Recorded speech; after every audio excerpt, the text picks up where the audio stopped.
Our next guest is an award-winning animator, Queensland local, and father of two.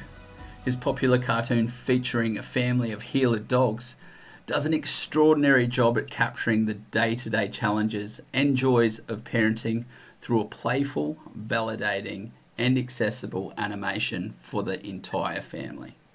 Today we're talking about playful parenting, our own childhood versus a modern childhood experience, and addressing parental challenges. I'm of course talking about the creator of Bluey and many other animations, very talented Joe Brumm. Thanks so much for joining us. No worries, Lucas. How you going? Good. Firstly, thanks for Bluey on behalf of my family.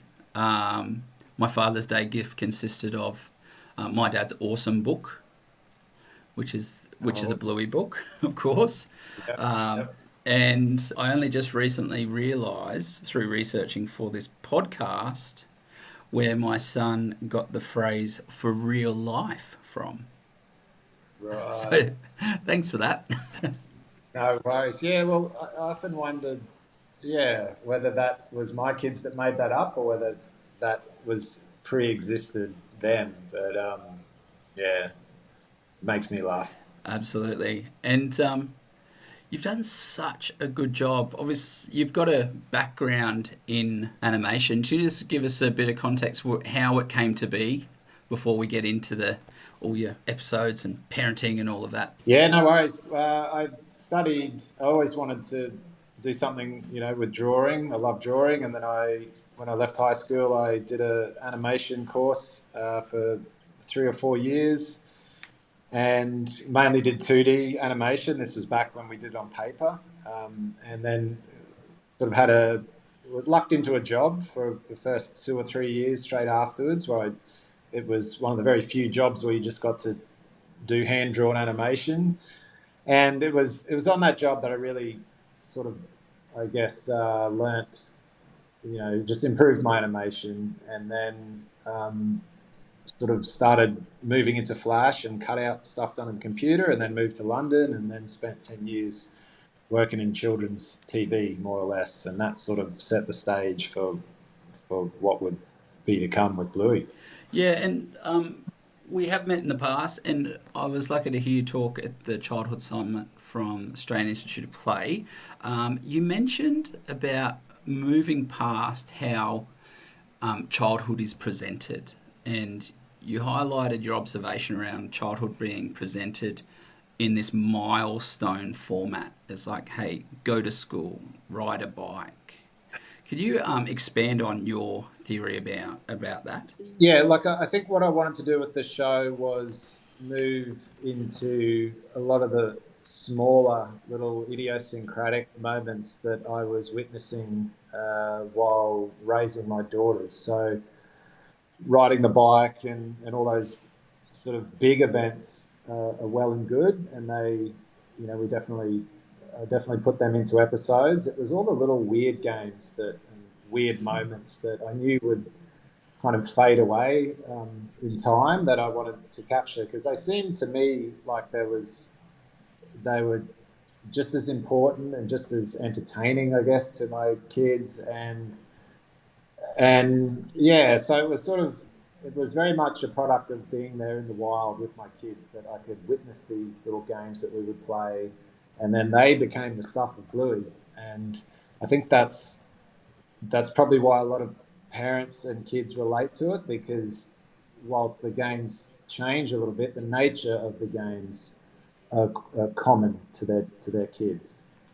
Yeah, and what do you think is that underlying thread of what makes those experiences memorable? Well, in terms of memorable, I mean, you mean in terms of like the little small Yeah, yeah, the events? small ones. Well, well, they kind of, I mean, they're not memorable in the sense that, a game of Magic Xylophone, we might play for a week, and then I don't think, when the kid's 20 and they recall the games they used to play, I don't think that one would stick in their memory. But at the time, it's a very engrossing game, and it's definitely very memorable at the time. And I think what that is well, that's what I've been trying to figure out. Is there some structure to the games that kids would play with themselves, with their friends, with their siblings, and with the parents? And that's sort of, I guess, what I've slowly been learning as I have been making Bluey and studying more about play. Like, what are the structures of kids' games? And yeah, that's what I find fascinating. And obviously, you're doing children's animation before you had children. So, what ignited that spark of interest and that passion of play? Yeah, well, a very specific incident, really, when my daughter she started prep in the sort of local state school, and she used to play a lot, and would draw a lot. And I think when she started prep, we just noticed over the period of the year, it just wasn't working out for her, and she, just sort of being inside for so long didn't seem like that was the natural place which she was ready for, compared to just the year previous, when she was in kindergarten.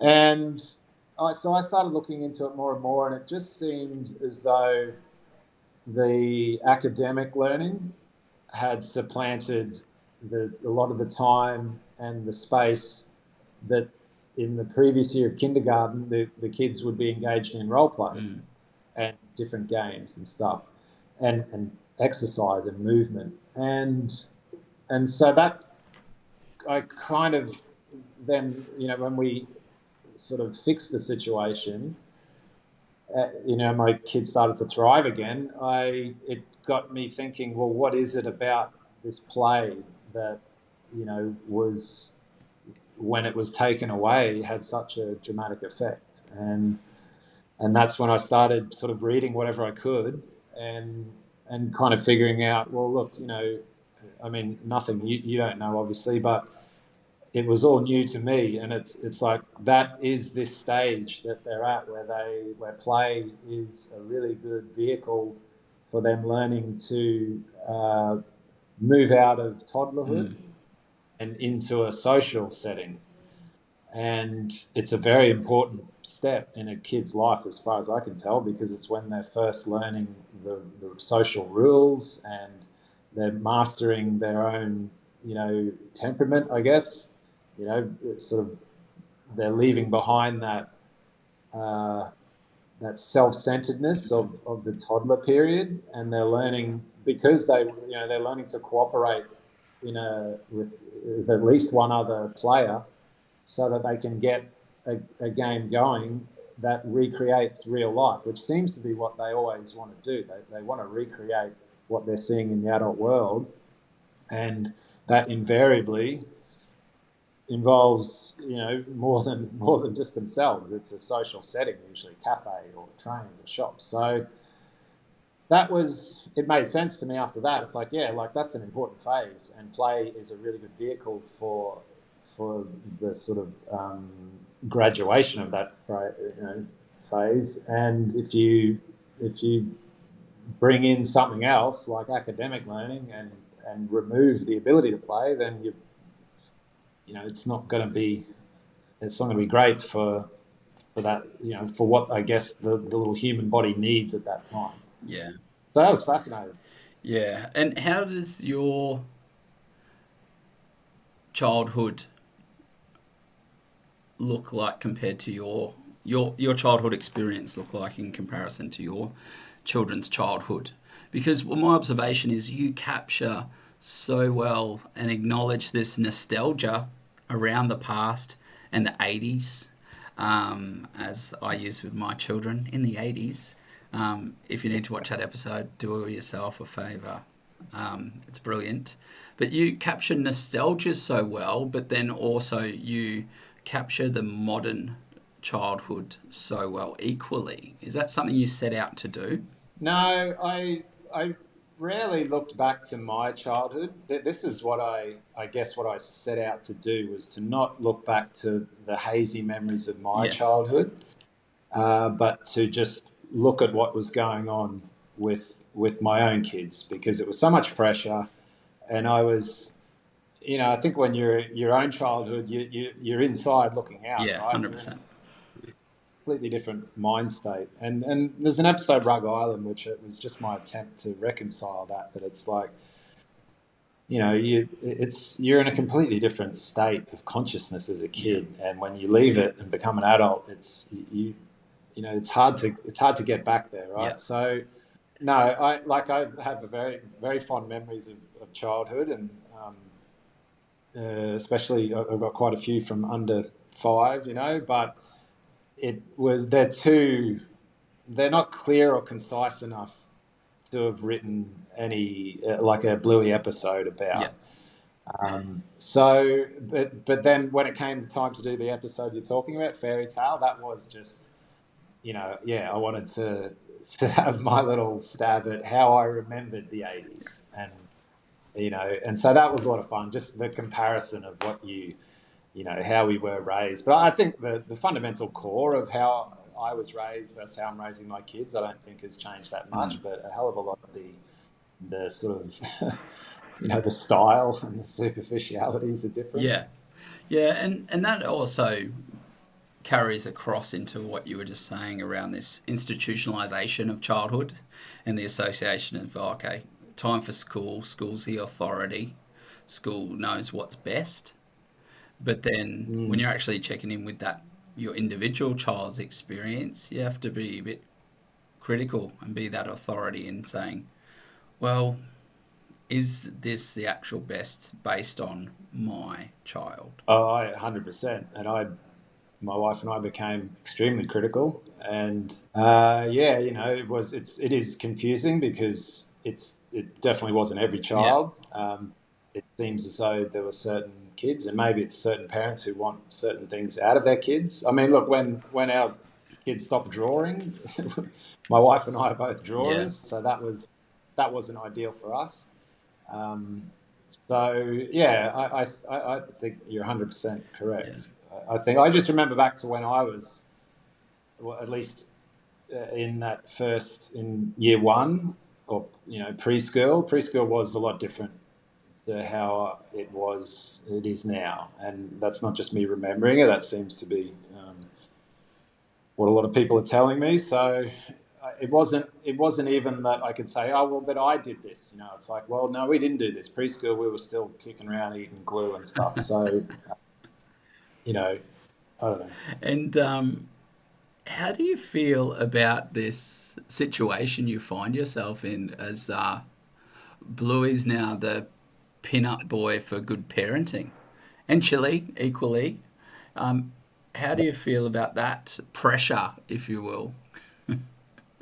Well, I don't know. I think it's it's kind of like you raise your own kids. TV's there to entertain them. Even school is there to teach them. But you raise your own kids. And Bluey, I think, can be considered it's just one more parenting book on your shelf that you love for a certain time and then maybe you ignore. It's if I think probably the best thing about Bluey is, even if you don't agree with, I guess, Chilean Bandits, what they do, I find, even if I pick up a parenting book, and I used to read a lot of them, and I start reading it, even if, say, this book isn't for me, I've found just the very act of reading a book about trying to be a really good parent has the effect for me of just going, yeah, you know what, like, being a dad's a job, and this person's written a book about how to do it really well.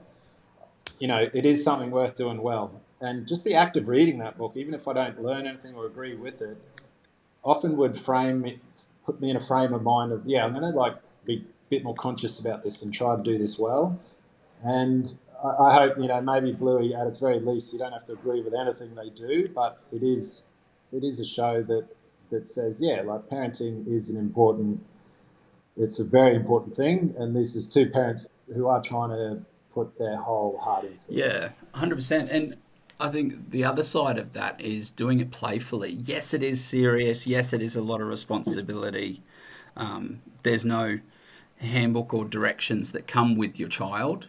But also, I think the way you present it in such a fun, playful way is makes it accessible. Yeah, I would say. I mean, play's at the heart of Bluey, and it's at the heart of Bluey because it seemed to be at the heart of what my kids wanted to do all the time. So if there is a situation where, like in Fruit Bat, where you can, maybe motivate your kid by taking on a playful attitude, and you've got the energy for that, then that's often a good outcome for everyone. It's not always possible, obviously, but yeah, I feel like that's what I always tried to do with my kids because it often would still get what I wanted done, and it was a lighter way to approach life, a lighter way to approach quite a arduous task, which is parenting.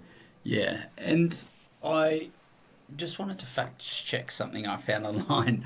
I found an article saying around your first episode could have been deemed a bit risky to present on air, around a bit of risky play. Obviously, as a playground designer that promotes risk, I find that really intriguing. Is there any truth to that story, number one?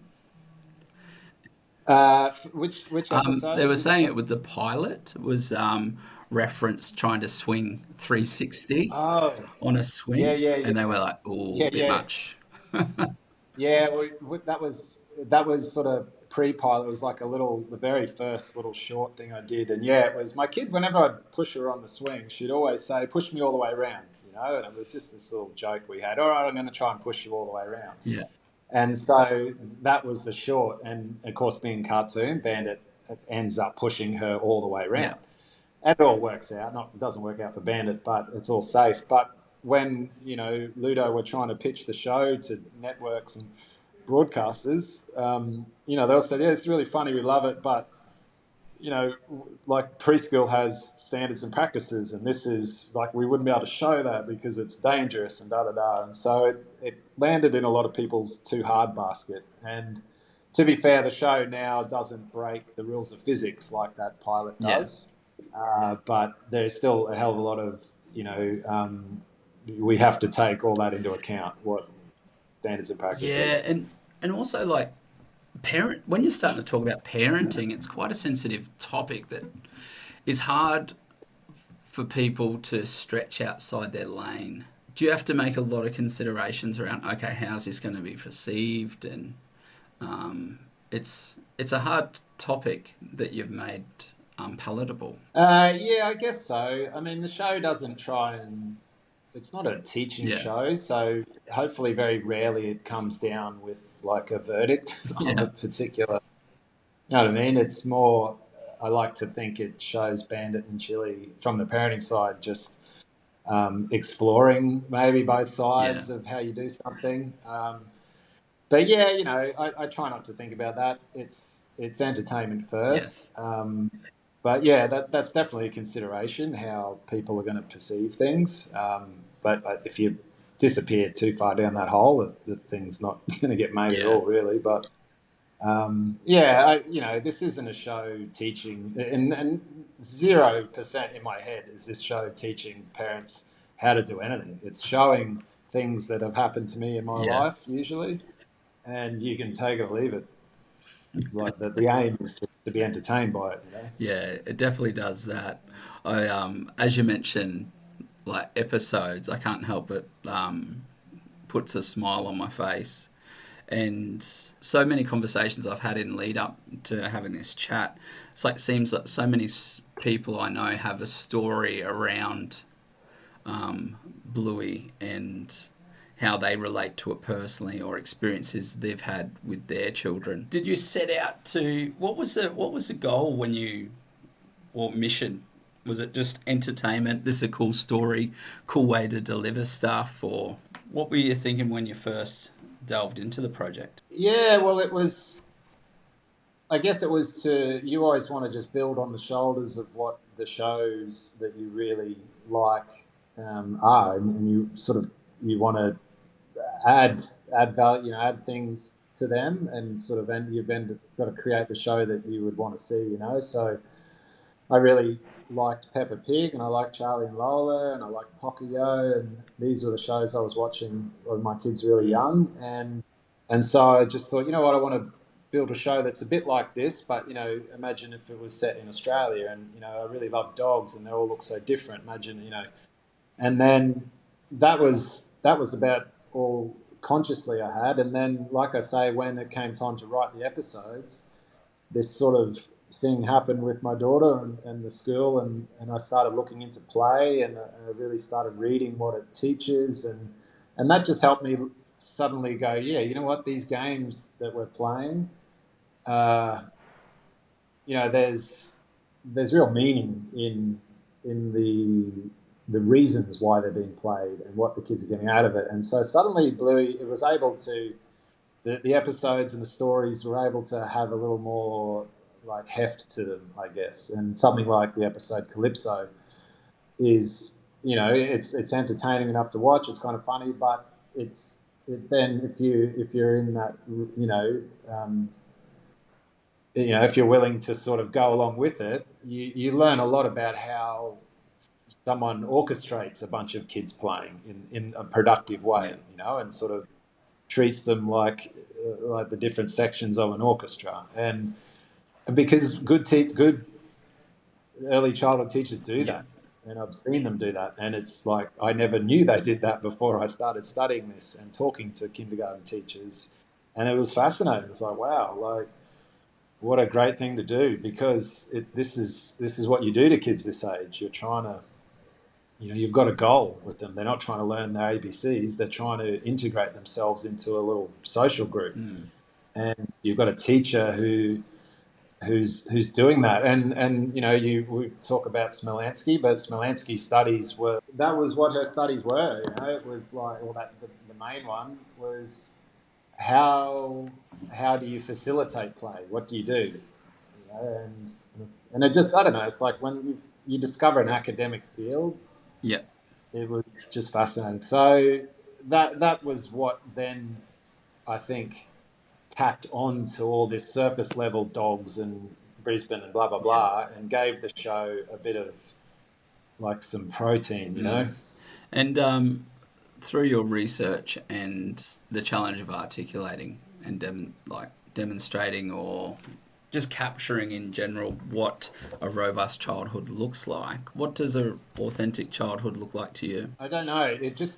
Bluey just sort of, I guess if it looks like anything, it looks like what my kids used to do. You know, I was just borrowing the daily events from their lives. But I would say an authentic childhood is, it's way more squabbling, you know, than you would see in Bluey. I mean, we're not there to show just kids endlessly fighting or behaving badly, but it seems to me the way that kids move through that phase of toddlers into the 7 and 8 year olds is there's a lot of friction and heat coming off that, right? There's a lot of there's a lot of dead ends and having to come back, you know, led back to the main road. So an authentic childhood to me for that age group, 4 to 7, is lots of sparks, but this real just desire to want to recreate the adult world. You know, they seem to want to be little adults. That seemed to be, you know, what my kids want to do. You know, they want to recreate. Yeah, they want to. Way we live. You're like, don't grow up fast, and that's all they want to do.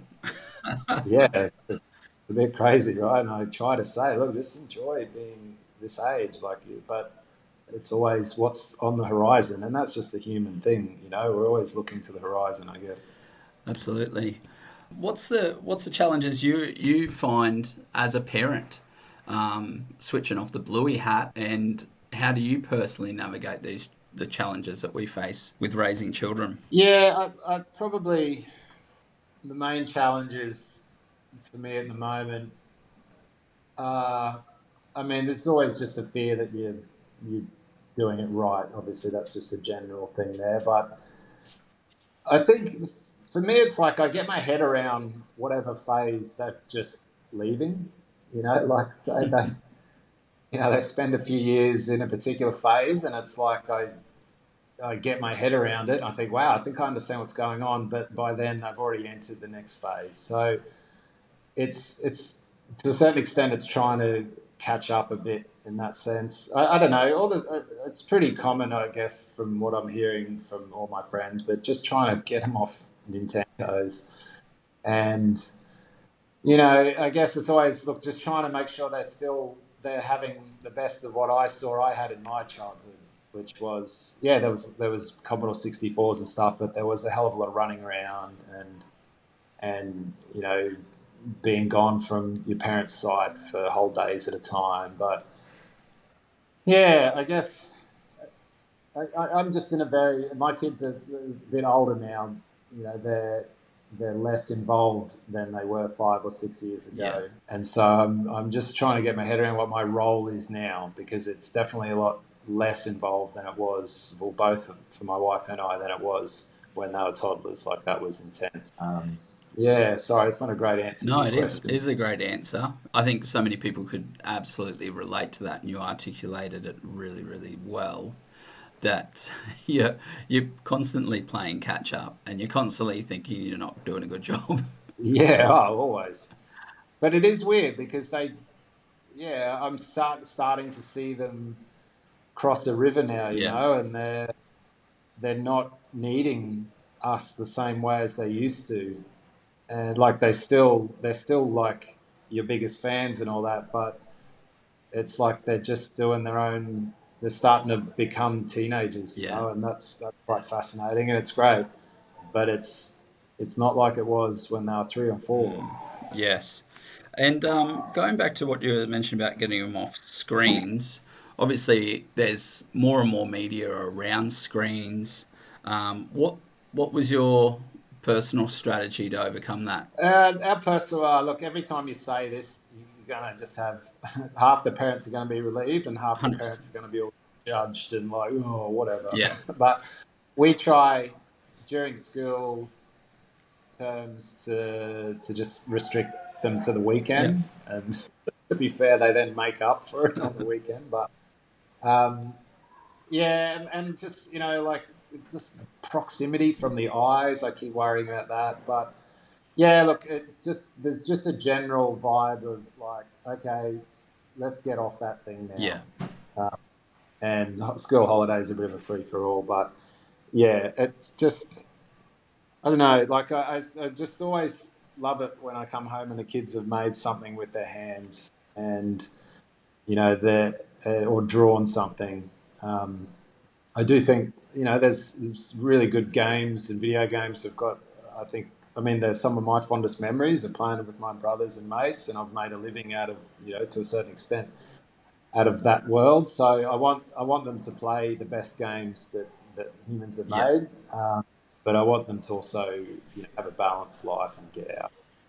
I don't think it's anything too different to most parents these days. It's just games are good now. yeah. It's like they were, they were great when we were kids, but they weren't intensely worked on and multiplayer No. and as good as Minecraft. Like, you played Minecraft, my God, like it's just the game of the century. Like, I would have been glued to that thing as a kid. My brothers would have been. So Yeah, you got to combat. You got to contend with that. yeah. And it is a we're seeing that more of a competition for time, like the amount of schoolwork, um, the amount of free time, the amount of extracurricular. There's a lot for children to contend with now, in competition with, and it's also good. It is, yeah. I think, like, I guess what I'm trying to emulate what my parents did, which was very hands Mm. off. Like, we didn't get pushed into much, but it was still. I mean, I still came out of my teenage years knowing how to play drums and guitar and bass, Yeah, and not decent enough at sport. So I've I've got every confidence that my kids will find, their way into that sort of stuff, into what they're interested in. yeah, And as soon as they show an interest, then we'll go for it. But yeah, we're not, for better or for worse. We're a little more like, sit back and wait to find them. They get interested in something yeah, and then and find. support Yeah, that. yeah. I don't know if that's the right approach, but that's how I was Yeah, raised. So you tend to go with what you know. yeah, absolutely. To talk about some episodes specifically, one of the top ones for me is the creek. I think you've just done a fantastic job depicting that wonder of that. Can you give us a bit of a highlight of that for you, like where that came from or what inspired it? Yeah, I'd love to. Yeah, it was one of the very first steps that I wrote. The Krieg is probably number 5, and it was right when I was really reading up on play, and creeks were a massive part of. I guess that was one where I was thinking about childhood a bit because I did grow up in creeks, catching yabbies and stuff up in Cairns, and every time we would take our kids down to the creek, they would love it. They would come alive, and we could spend hours down there. So there's obviously, I knew it was something pretty universal. And so that was what I typically will do is I would start reading. Then I was like, okay, well, what is it about playing in nature and all that? And I just read quite a lot of articles which were, I guess, contrasting, which sort of got a lot into brain science and what, how the brain, what it learns and how it operates when it's in a natural environment as opposed to a man-made environment. And and one of the articles I think was using playgrounds as comparison, and it was saying playgrounds, they have even surfaces, and whereas when you're in nature you've got an uneven surface, and just the calculations that your brain needs to do just with footwork are completely different, and it's good for you, so even down to that. And then they would go the germs front, just being exposed to that germs. But the core of that episode was that in a playground, you generally know what, the playground equipment, I guess, tells the kid what you need to do with it to a large extent. A seesaw is pretty much like, yep, get on there, sit on that, and then do this. A swing, get on this, do that. Whereas in nature, and Bluey, when she gets down there, she overcomes all these obstacles, the spider web and all this.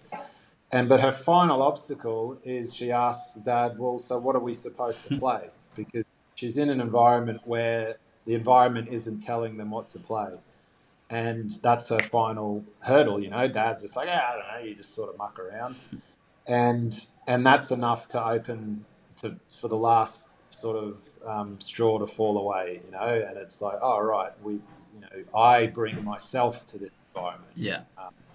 Around. And that was an interesting idea, I thought. And, and it is true. And so, yeah, I love that. I love that app. Yeah. And the in Australia, we do suffer from what is referred to as play bias.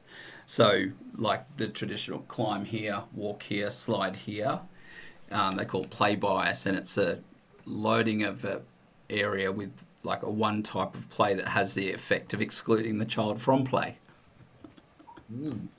That's interesting. So, like a playground sticks to just like slide, climbing. Yeah, absolutely. And it's like you can see when you look at it, you want to be like, for me, being like assessing play value and giving recommendations on it. Yes, I design and build playgrounds, but we are designing in play experiences, not just a playground. So I like to call them a play environment, which is beyond just a post and platform. So right, yeah. So yeah, and the number one time spent in a traditional park is actually transitioning through the environment.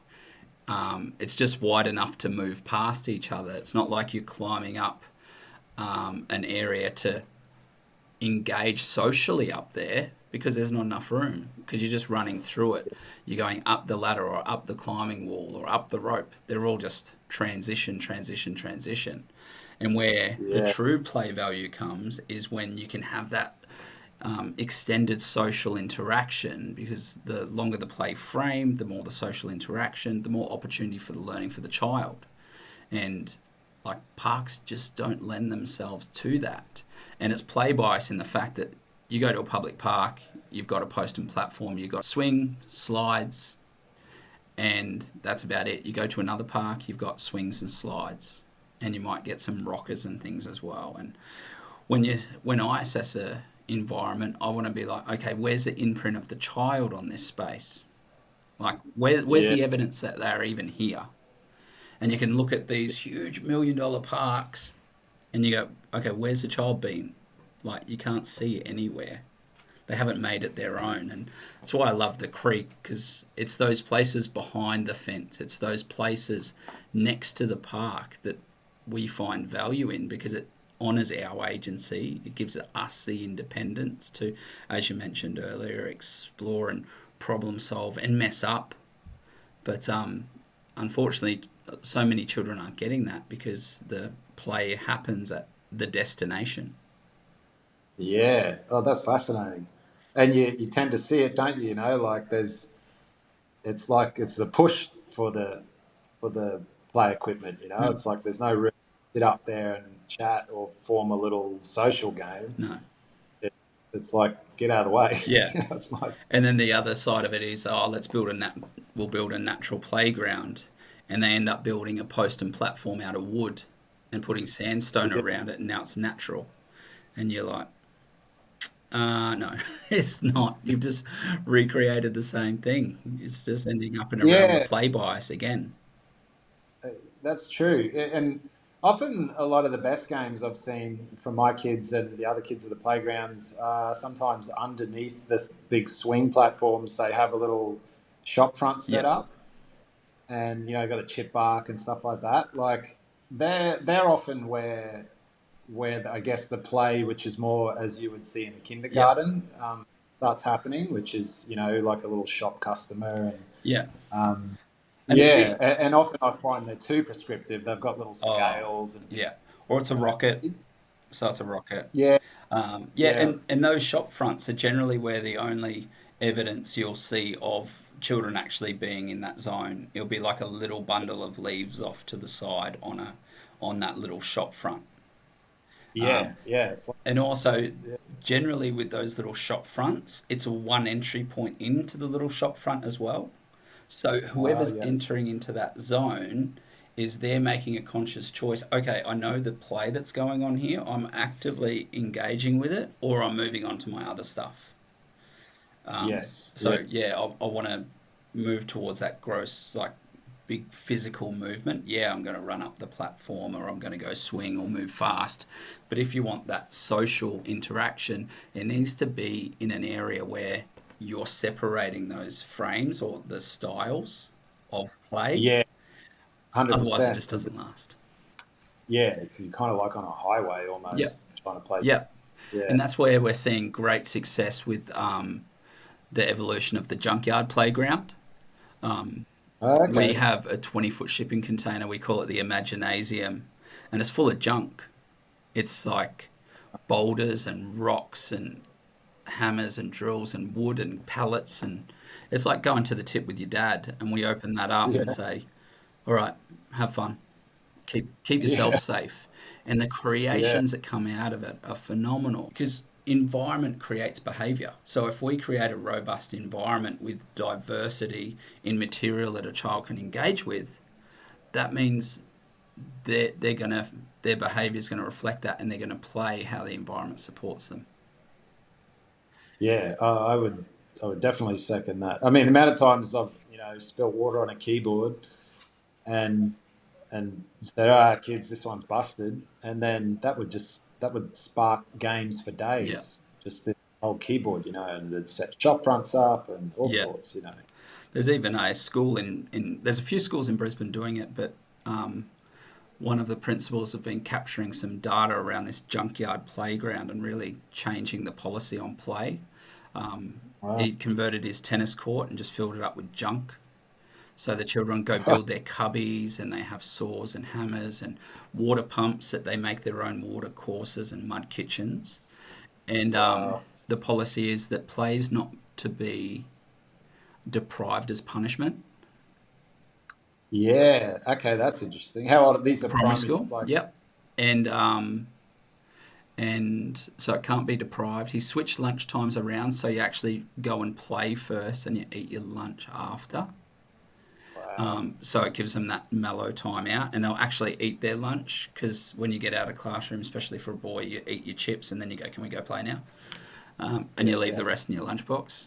So they're actually eating. And they have seen, like in 1 year, a 60% drop in major incidents at their school, Yeah. behavioural challenges. And Wow. all because it's just saying, hey, play is the priority. Yeah. Well, that was, something like that would have been really great to know back when we were going through it, because it just seemed like, man, this doesn't seem the natural. Like, this seems like a square peg in a round hole. But, you know, that story is fantastic because it shows the priorities that kids have, Yeah, right? Like, play first, eat your lunch late, eat your lunch after. That's the yeah, priorities in their head. yeah. Um, Using their physiology for the psychology. You're like, hey, get this yeah. moving. You're stressed. Let's burn it off. Let you mellow Yeah. out. Get nourished. And then let's go back to this thing that's really actually quite challenging and quite a stretch for our physiology to deal with, like sitting down, concentrating. Yeah. Like, it's a lot. Like, I can relate to your daughter's situation. My son's just moved to prep, and it sounds pretty much identical to your daughter. So we're Well, yeah. Look, so much of it was sitting, and so much of it was just sitting bored while, there was a couple of boys would just get chewed out yeah, for half the class because they weren't sitting. So it was like, all right, even when I'm sitting, all I'm listening to is the teacher chew these other couple of kids out because they didn't want to sit down, and so that sort of spiraled all. I think one thing which I'm learning is this sort of, this idea of, well, we're integrating play into the learning. That was, you know that was an authentic play, like of what you're describing now, where the kids are free and unstructured. Whilst I guess the intentions are good, it seemed like it wasn't as nourishing as what you're talking about. I don't know. It's got different outcomes, different aims for it. yeah, yeah. And I think that Didn't work. that statement sums it up really. That type of prioritizing play, like, frames it back to supporting the process, not so much the outcome. Well, yeah. Well, because your aims are different, Yeah, right? If you're using a game so the kid can learn sight words, then that's yeah, fine. But a game of a bunch of kids, if you let them play that, has a great outcome, which is those kids get a little more socialized. They learn to argue their beefs out. They figure out how to share and cooperate.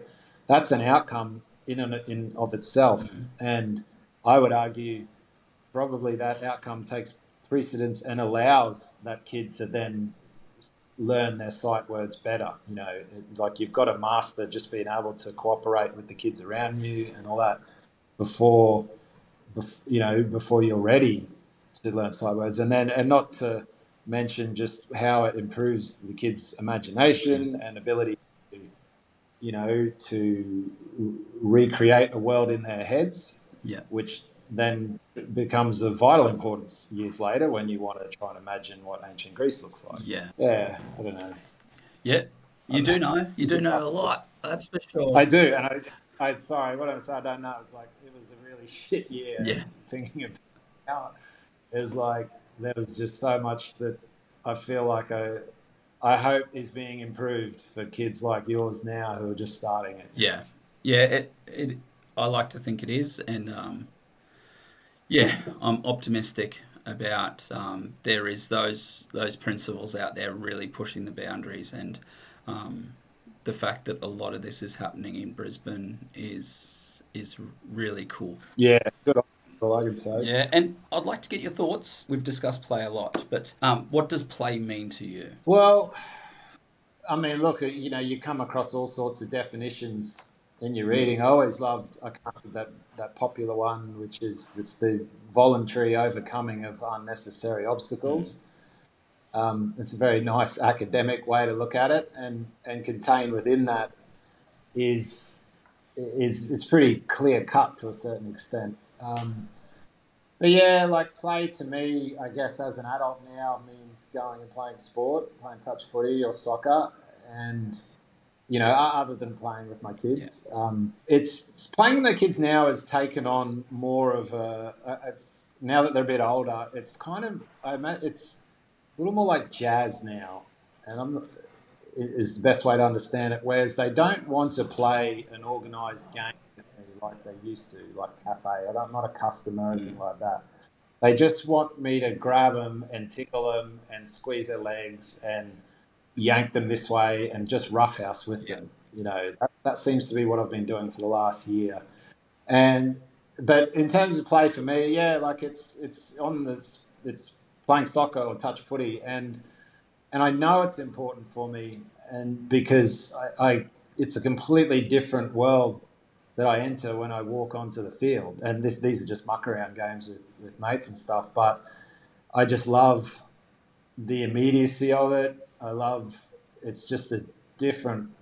You're just in the moment a lot more, and maybe that's how kids feel when they play. I forget as a kid to a large extent what it felt like, but I do know that when I step onto a field now or go for a surf or something, it does feel like um, it's just a whole different mind state. And to a certain extent, I do when I'm writing something. You do play with ideas and play with different storylines and stuff. Yeah, it's just I guess it's just anything where I put the kind of serious part of my brain on hold and forget about outcomes. Um, in a creative sense, definitely on the field, you're Yeah. not forgetting about it. But yeah, that's what play means for me now in terms of me as an adult. Yeah, in terms of the kids, it's a lot. And what's been your most surprising thing about Bluey coming to life and the whole Bluey phenomenon? Oh well, surprising. I mean, I'm quite surprised at how many people have found the commonalities with the things that Bandit and Chili and the kids go through. People saying that's exactly like you're looking into my house for these script things, because I wrote them very much just I wasn't trying to go now what experience do the most amount of people have. It was just like, wow, this was really funny that happened the other day, and put it in the show, and then you read that, oh yeah, this happens to me all the time. So that level and sometimes that like facsimile level of relatability that a lot of the audience have sort of told me was probably the most surprising. Yeah. I mean, I knew it was entertained, but I didn't know I was like, capturing something so universal sometimes. Yeah, I had a friend message me who's in the UK, Lee, um, saying how um, what was it, Bluey's changed his parenting life or something like that. So it Right. reaches so far and wide. It's brilliant. Yeah, it crosses the seas and retains its relatability, which it shouldn't on the Yeah, surface, right? it It's like, absolutely shouldn't, but it does because it's like you said, it's real. yeah. What's the future hold for Bluey and the family? Well, the immediate future is trying to finish season three. We're at the very end stages of it now, so everyone's quite tired. But I'm really proud. I mean, we've released the first half of it already, but I'm in Australia. But I'm really excited for these last 26 eps to go to air of season three. Because I think there's some of my favourites in there. And then between seasons, we do some little Bluey shorts, which are usually 1 to 2 minute thing, little fragments of ideas that didn't fit into Yeah. episodes. So yeah, as soon as we finish season three, we'll work on some of them, and yeah, that'll keep us busy for another few months. Excellent. Well, thank you so much for joining us today. There's no point asking people where they can find you because people can find you everywhere and see Bluey everywhere. Personally, like I mentioned at the start, thanks for contributing to my kids, my family. For a guy that designs playgrounds and thinks about play all the time, to see parenting demonstrated in such a playful way is just so refreshing and so relatable. So Thanks for the hard work. Thanks for being vulnerable and sharing your experiences with the world. Yeah, my pleasure, Lucas. That's all good. Thanks for having me on. Thank you.